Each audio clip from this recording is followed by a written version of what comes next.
This is your Star Wars news and canon update for this week. Warning, there are minor spoilers in the Star Wars news section, so if you want to avoid any potential spoilers, you can go to the video description below, and I have a timestamp and it will jump you ahead to the canon review, which goes over Han Solo issue number 3 and Poe Dameron issue number 6.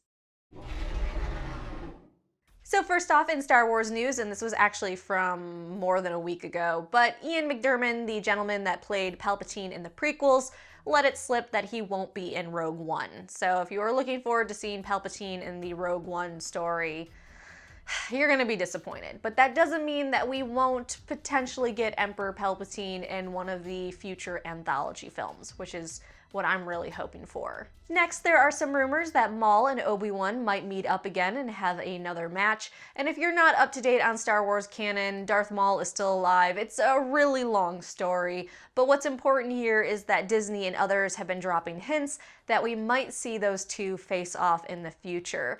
And as we're not going to be getting an Obi-Wan anthology film anytime soon, even though we all want it, goddammit Disney, likely where this will appear in is in Star Wars Rebels, the TV series. And kind of adding weight to that, the showrunner has expressed that he really wants Ewan McGregor to reprise Obi-Wan, or at least his voice on the show. And if you can't wait and want a taste of what this meetup could be like, I encourage you to read the very non-canon story, Old Wounds. It's just so good.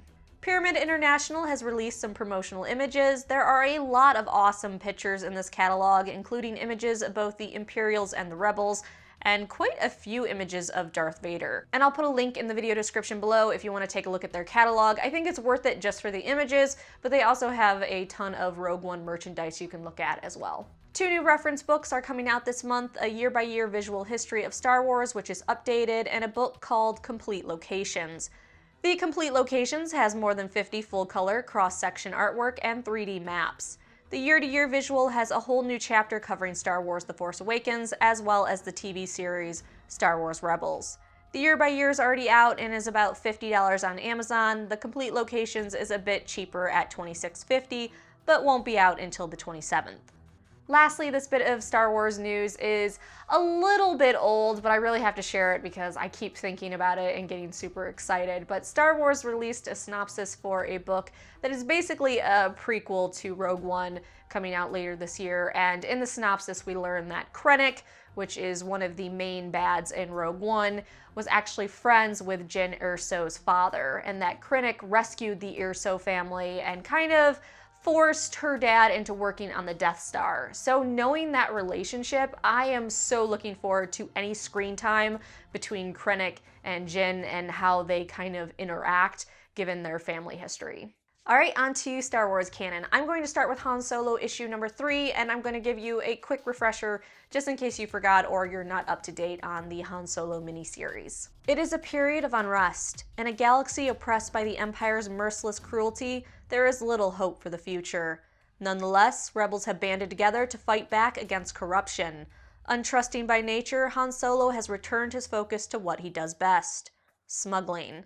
However, when Princess Leia approaches him with an offer too good to refuse, Han finds himself once again working for the rebellion alongside Chewie.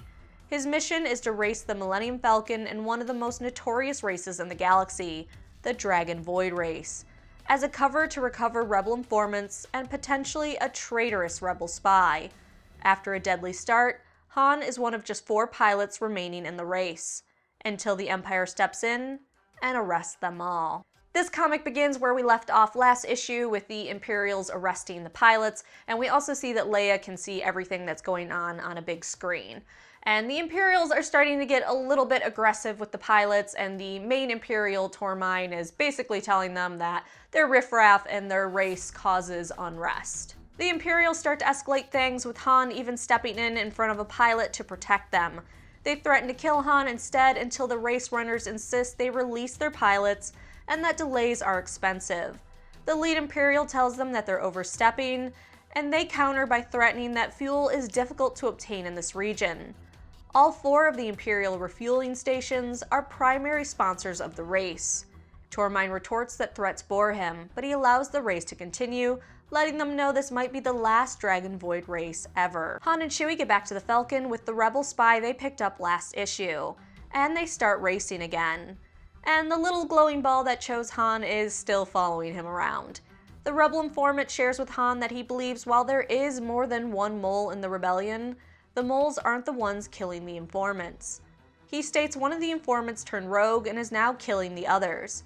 He explains they all funneled their secrets they gathered through just one person, who pieces the information together to create a map of leaks inside the rebellion.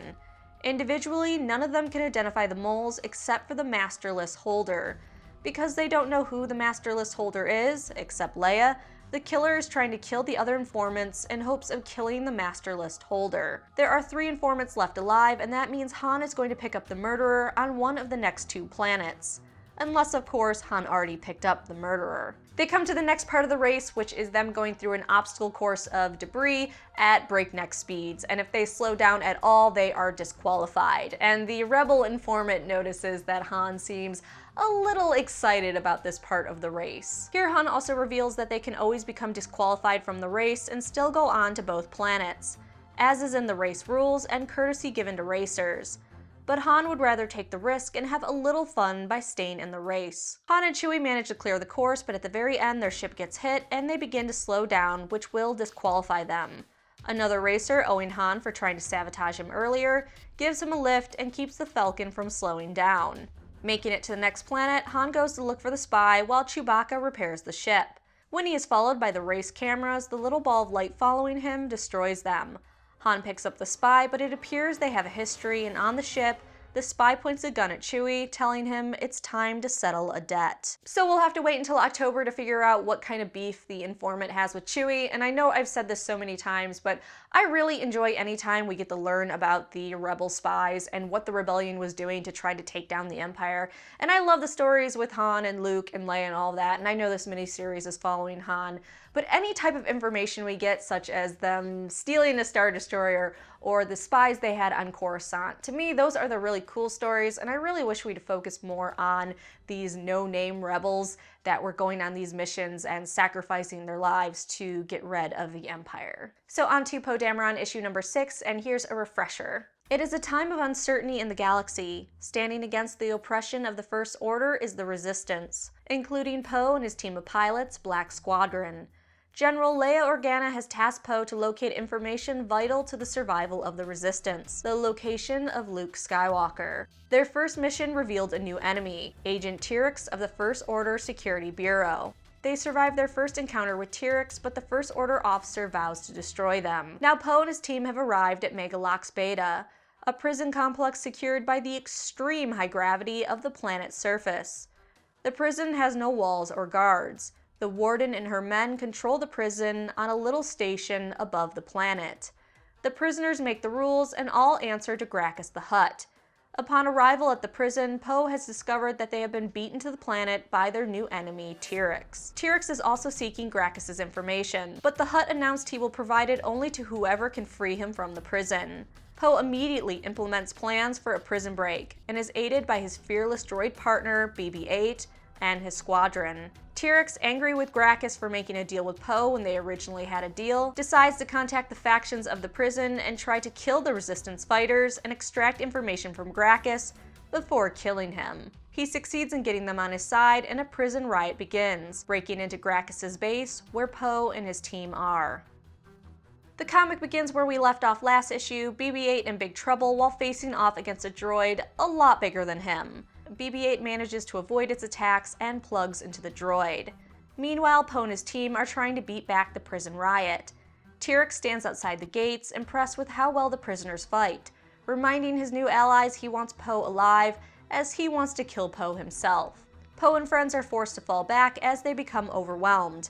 They demand for Gracchus to let them in, but the Hutt is convinced that Tyrix is simply trying to eliminate the competition, and that he isn't in any real danger. At the same time, Tyrix is asking his new allies, what do they suppose roasted Hutt tastes like? Back to BB-8, he takes down the droid, signals Poe he did it, and Poe tells him to do it right now, while he and his team turn on their gravity belts. BB-8 and his droid friends turn off the prison's gravity field, and everyone but Poe and his team feel the full force of the planet.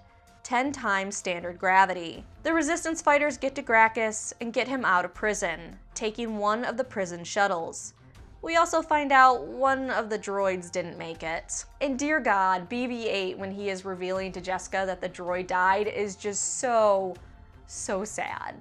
At the same time, Terex has his own methods and brings a ship. And it's kind of hilarious how he gets himself to the ship where it has its own gravity. I don't know, this panel just tickled me a little bit. He leaves his new allies behind as they did not fulfill their end of the bargain, understandably fearing death of being crushed by the gravity and angry that they aren't getting out of prison after all.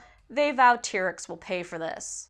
Poe has BB-8 return controls to the warden of the prison, but then Terex takes his ship right through the prison control station. With the control station failing, the gravity field cannot be turned on, which means the prisoners will die. The warden orders her men to get to the escape shuttles to rescue the prisoners down below, but as the shuttles head out, Terex begins firing on them.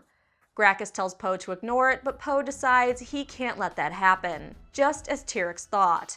Poe can't help but play the hero. Terex orders his men to kill Poe's squad, but his people are a little hesitant, telling him with all due respect, that's 5 starfighters, flown by veteran pilots. Terex doesn't want to hear it and screams to kill them all. Finally, after getting a thorough beating and realizing that soon they'll be dead in the water if Black Squadron keeps attacking, Terex agrees to the request to cloak and jump to light speed. Back on the secret resistance base, Poe gives the information he received from Gracchus to Leia.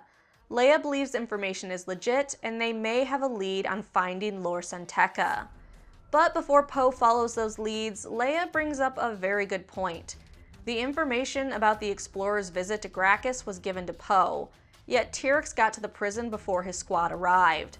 So there seems to be a leak problem in the Resistance, perhaps in his own squadron. Later, we see that Terex is a bit bitchy about Poe and his team getting away. When Phasma tells him to return to First Order space, or there will be extreme disciplinary measures, Terex shuts off her transmission and says, maybe later.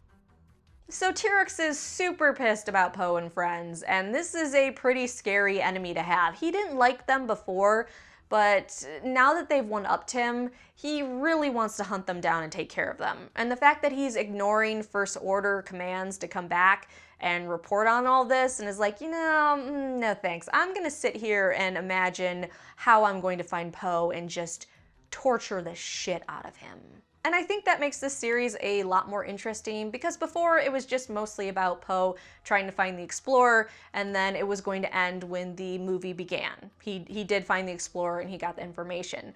Now having this new layer of this First Order officer stalking them, I think just makes it so much more exciting. So that is your Star Wars news and canon update for this week. Make sure you like this video, subscribe, and come back for more Star Wars news and canon updates every week.